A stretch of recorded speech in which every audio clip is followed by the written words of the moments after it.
Um, sa mga nakikinig sa atin ngayong umaga, very interesting uli ang topic natin. So ako po, muli ang inyong lingkod, Dr. Grace Carol Beltran, your dermatologist, dermatologic surgeon and aesthetic surgeon, and genetologist.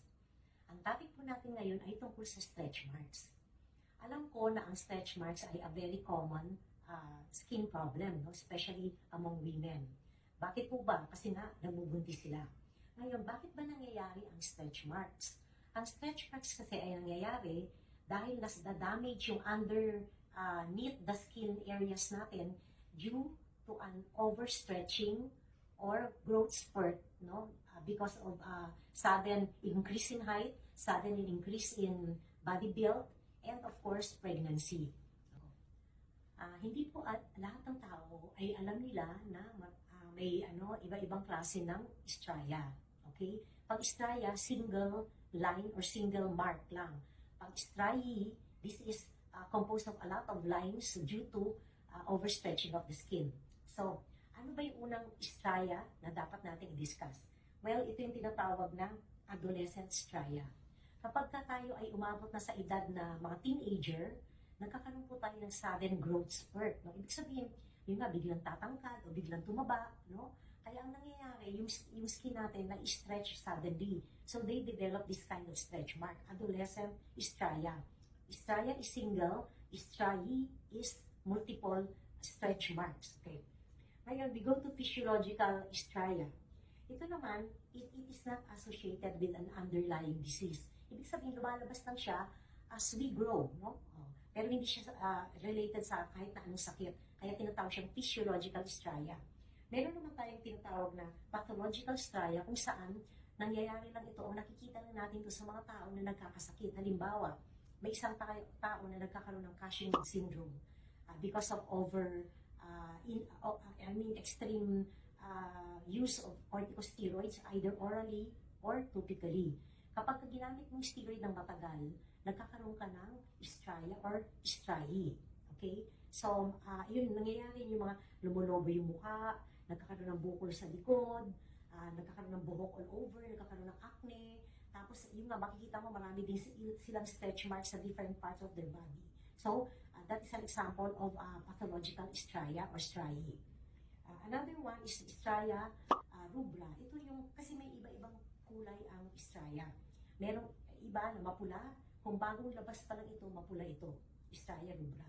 Pag ito ay nagtagal na, ang tawag na natin dito striae alba. At kapag ito ay kuminsan nagiging violaceous or purplish ang color, ang tawag natin dito striae cerulae. Okay. Tapos we have also striae atropicans. Ito yung kapag very sensitive yung skin natin, ang striae mo ay hindi mababaw, no? Hindi lang discoloration, kundi umuuka ito, lumalalim. Para siyang hollow scars or depressed scars. So, nakikita natin yan kapag kung sa taong nagbubuntis, tapos sobrang laki ng tiyan niya, na talagang stretch yung skin niya, lumalalim talaga ang mga striae natin or striae. At yung isang may striae gravidarum o striae gravidarum, ito yung nakita natin sa mga buntis, no? Ayan. Tapos, striae nigra, kuminsan umiitim din, no? May time na after becoming red, it becomes darker. So, ito yung tinatawag natin striae nigra kasi nagiging black yung color ng striae natin. Now, who gets stretch marks, no? 70% of adolescent girls develop stretch marks and 40% of boys develop stretch marks. But it can also happen in yung mga pregnant women, yung shoulders ng mga bodybuilders, kapag lumalaki yung muscle natin, na-stretch din yung skin, kaya nagkakaroon tayo ng mga stretch marks dito sa likod ng kilikili dito, yan.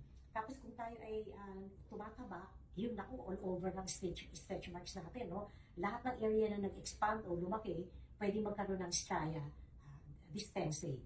Okay, so paano ba natin gagamutin ang striae? Okay, in cases of pregnant women, there is a simple way that you can get rid of your striae or striae through surgery.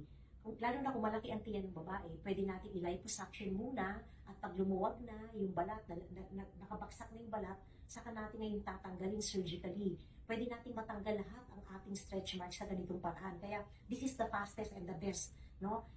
Especially if your abdomen is large and quite big, so we can remove the entire thing by doing surgical abdominoplasty, okay, or tummy tuck. Ngayon, kapag maliliit naman yung striae mo or stria mo, pwede rin surgical excision, no? Kaya lang, you should be careful kasi kapag in-excise mo at naka-stretch pa rin yung skin, pwede na naman umulit yung stria, no? Kaya dapat case to case ito, iba-iba ang approach sa bawat tao. Pwede rin ng mga pulse dye laser, no? Vascular lasers, or we can improve them through topical medicines. May pinapahid tayo lalo na kung ito ay kulay pula, kulay violet at kulay black pa, pwede pang ma-improve ito. Pero once it is white na, permanent na yun yung kulay ng stria mo.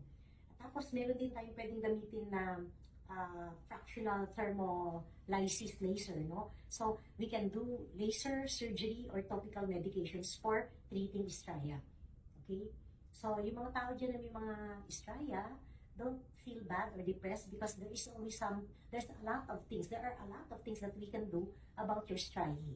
So just consult your board-certified dermatologist so that you will be able to know what are the available treatments and we can do something about your striae.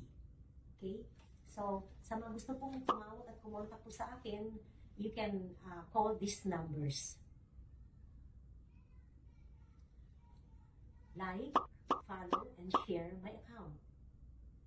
Sa muli po, ako po ay nagpapasalamat sa inyong pakikinig at sana po, ma-share din po ninyo itong mga topics na to para marami pong tao ang makaalam na there are always treatments available for each kind of skin problem.